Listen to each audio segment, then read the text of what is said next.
What's good? What's good? It's the one and only, but what do I know? Boxing coming back at y'all with another one, man. So we got Regis Prograis and Subriel Matias. Regis Prograis calls out Subriel Matias.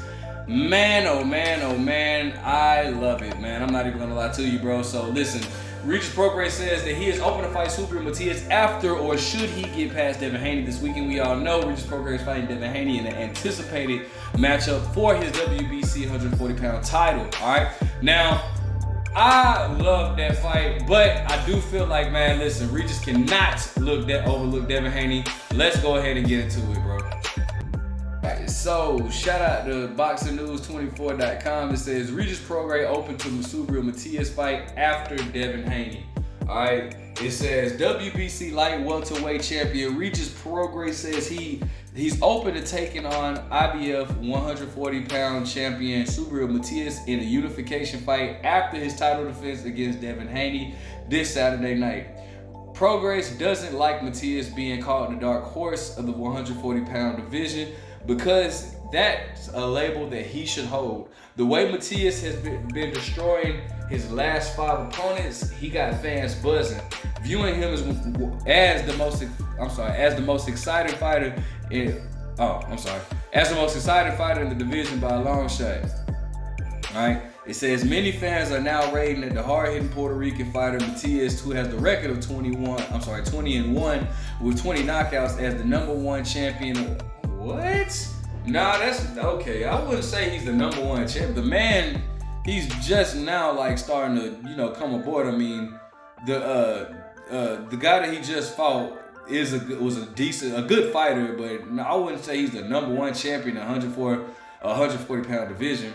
But it says many fans are now rating that the hard-hitting Puerto Rican fighter Matias, with the record of 20-1 with 20 knockouts, as the #1 champion in the 140-pound division, following his 5th-round stoppage victory over previously unbeaten Shalaka on November 25th. Prograis, who has the record of 29-1 with 24 knockouts, matched Matias' demolition job of Irakalakashaka in his previous fight against Jeremiah Ponce last February, and he liked what he saw of him, particularly the pressure that he put on both fighters. It's unclear how serious Prograis is about wanting to fight Matias, because if he defeats Haney, he'll surely be looking at the big money fights against the likes of Ryan Garcia, Teofimo Lopez, Gervonta Davis, or a rematch with Devin. Matias isn't well known as those fighters with the casual boxing fan. He might be too dangerous for Prograis. We saw how afraid of Regis looked to fight against Danny Linto Zorilla. I cannot pronounce dude's first name, so forgive me. And hard to imagine him being willing to brawl with a slugger like Matias. Zorilla would be food for a fighter like Matias, who would likely cut off the ring on him and score a quick knockout. Of course, Matias is a far better pressure fighter than Prograis. He's younger and arguably braver.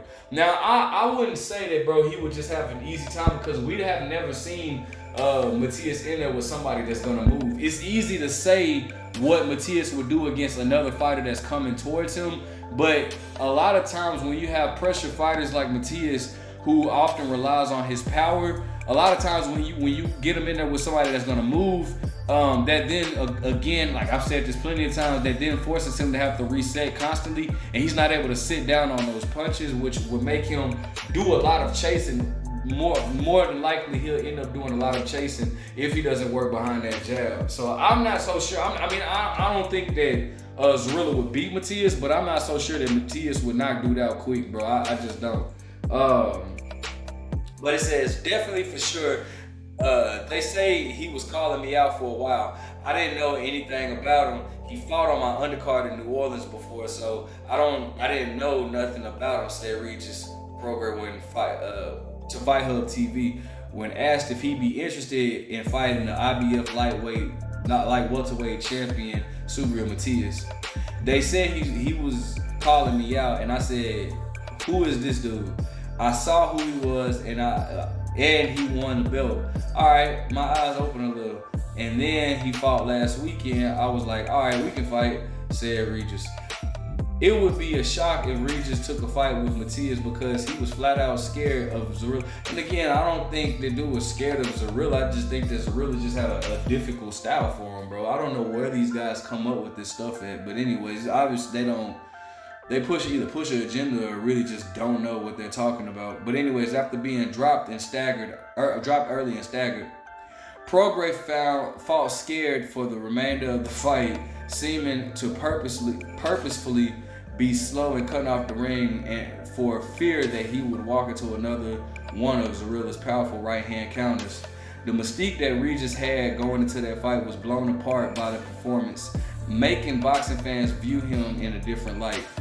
If he's a dark horse, then I feel like I'm a dark horse. We can fight and see who the real dark horse is. So I'm definitely open to that. But obviously we got Devin right now, said Regis, seemingly making an excuse as to why.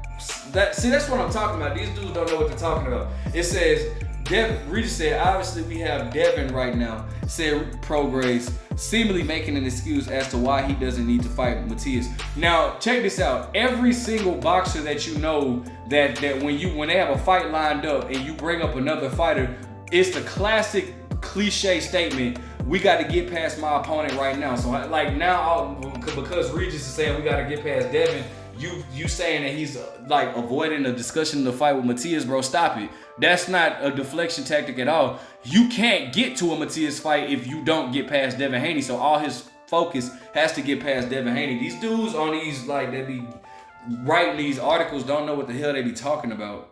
But anyways, of course, I've watched 2 or 3. I've watched one on TV. I've watched the last one, Shanaka Naka Raka Laka, on the 25th. And I think I saw the fight where he won the belt against Jeremiah Ponce in last February. Prograis said about Matias. If Prograis is seriously interested in fighting Matias, he would be speaking on absolute terms rather than saying, oh, we got Devin right now. Get out of here with that. No, he wouldn't. That just made Prograis sound weak. No, it didn't. It made him sound like he was focused on Devin Haney, who was not a short victory. Like that's not a fact that he just walks past Devin Haney. You don't know that. Like, he doesn't want any part of mixing it with Matias, which you can't blame him if he's afraid. These dudes are disrespectful. You don't hear Teofimo, Haney, or Ryan Garcia volunteering to fight Matias, do you?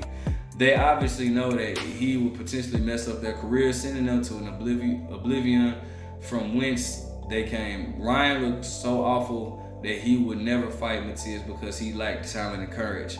He puts a lot of mental pressure on, but I think dudes he's fighting, they don't have the experience, said Prograis about the opposition on the opposition that Matias has beaten. The dude he just fought, Raka Laka Vaka, is really fast. Mentally, he broke him down really, really fast. After 2 rounds, he broke him down. I don't know what kind of training he was doing to get broken down, or what Matias is really that good. I don't know, but for me, he just broke him down really easy. It sounds like Prograis is green, but with envy for him. This dude is delusional, whoever wrote this. Devaluing Subriel's recent 5th round stoppage over Raka Shakalakabov. You could see why he broke the Russian fighter down. Okay, I'm not even gonna keep reading that part. But anyways, alright, so here we go. Now, again, I do feel like, Regis Prograis has to get past Devin Haney first. He shouldn't be overlooking Devin Haney, but I feel like if Regis gets past Devin Haney, I think that's a fun fight. Subriel Matias is not a known fighter, but he's definitely a dangerous one. And he's definitely one that's going to come forward and give him a fight that Regis Prograis says he's been looking for, right? Regis Prograis is known to dog it out. I was actually shocked that his fight against Josh Taylor, the way that Josh Taylor fight, it's almost like Josh Taylor beat Regis in his own game. I was actually really surprised at that. But, regardless, man, I think that Regis versus Matias is a dangerous fight. Obviously, Matias versus anybody would be a dangerous fight at this point. Now, I wouldn't be mad at Regis for going after Ryan Garcia. Nor would I call it. I wouldn't call it ducking, but I don't know. That's kind of tough because I do understand, Now, if he goes for Teofimo Lopez, I can't say that's ducking, but I don't know. Ryan Garcia, I don't know, but I do feel like, man, listen, bro. That is definitely a nice fight that I would look forward to. I do feel like, you know, Regis has fought the better opposition, but Subriel Matias is there to fight. He's there. He wants some of those big matches, and we do need some of those unification fights. So I'm all for it, man. I definitely would love to see that fight, but that's if Regis Prograis can get past Devin Haney, which is not a fact at all, bro. As a matter of fact, Regis Prograis is the underdog in this fight with Devin Haney, all right? Let me know what you guys think, man. Make sure you guys like, comment, subscribe. Would you like to see Regis Prograis versus Subriel Matias? But what do I know?